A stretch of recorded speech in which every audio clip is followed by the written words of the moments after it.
when you're constructing spacecraft, there are a lot of subcontracts that go out to different organisations to build different component parts.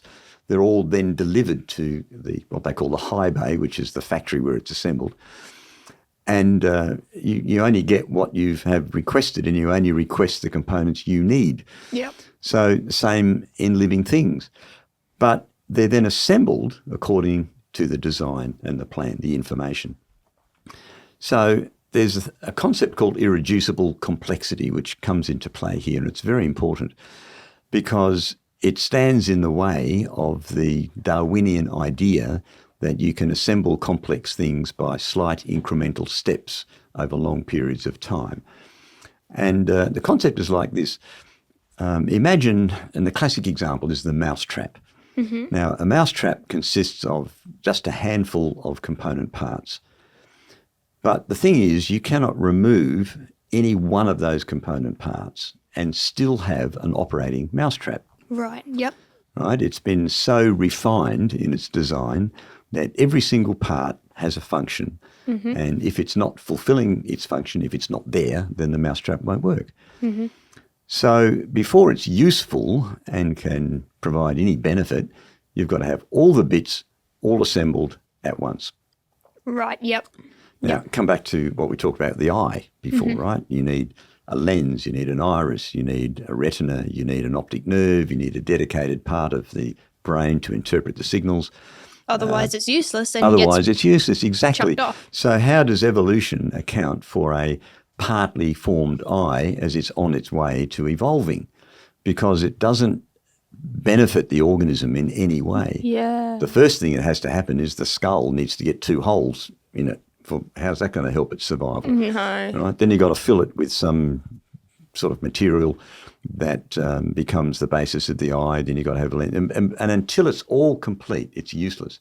Mm. So there's no evolutionary advantage, nothing for natural selection to select for, so that you breed more and more of these and progressively develop an eye. Interesting, because you've just talked upon natural selection, and I've heard, we were talking there about observational science versus historical science there. I've heard that natural selection can be rather a devolution of information that was already there, rather than an evolution according to that principle.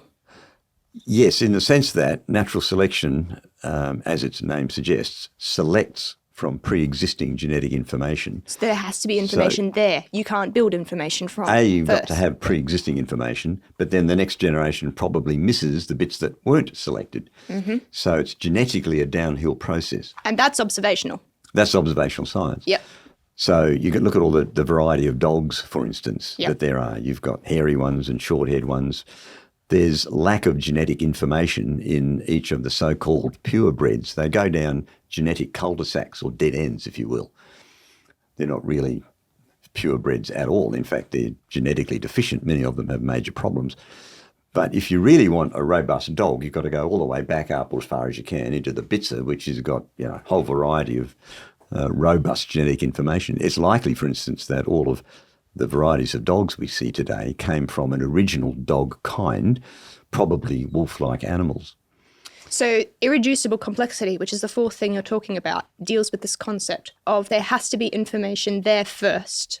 Well, that's natural selection, Okay. which is selecting from that information. But once you've got the component parts, what I'm saying is you've got to assemble them before that particular organ is useful or effective. Right. So if you don't have the complete thing there, Yep. it can't bestow any advantage on the Yep. organism. So it can't be selected for in the process.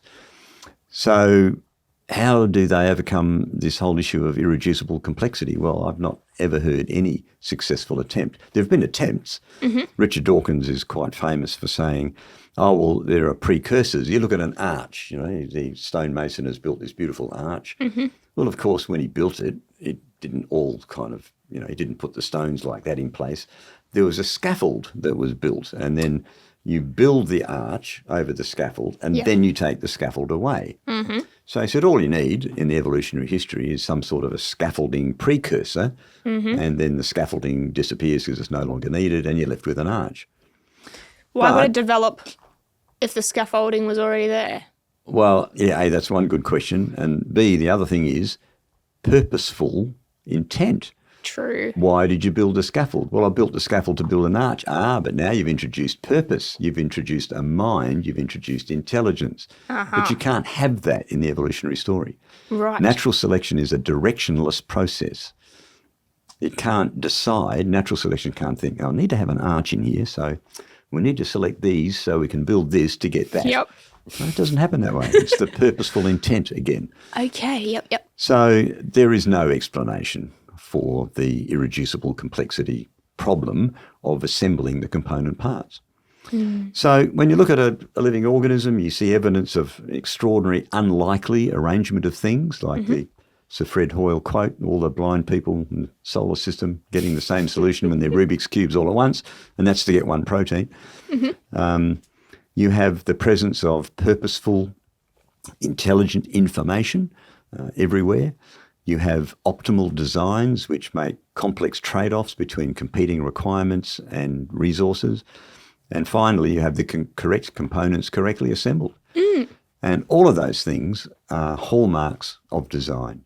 We find them in all man-made things, and we find them in absolute abundance in living organisms, which are way more complex because they can reproduce. You've been talking about this book the whole time. Why don't you show me? What is it? What is it about? Well, this is a recent release, and as you can see, Hang on, let me. yeah, thanks. It's called By Design, and it touches on all the things that we've discussed today. And it's got fantastic illustrations of things in nature that have been designed. And I heartily recommend it because it's an in-depth, thoughtful book that examines all these issues and shows beyond any possible doubt that we live in a designed universe, which of course means that there must be a designer. And I believe that's the whole nub of this issue. We see design in the world around us, there must be a designer. We'll make the link available in the description below. I'm loving the chameleon and the colours. That's actually beautiful.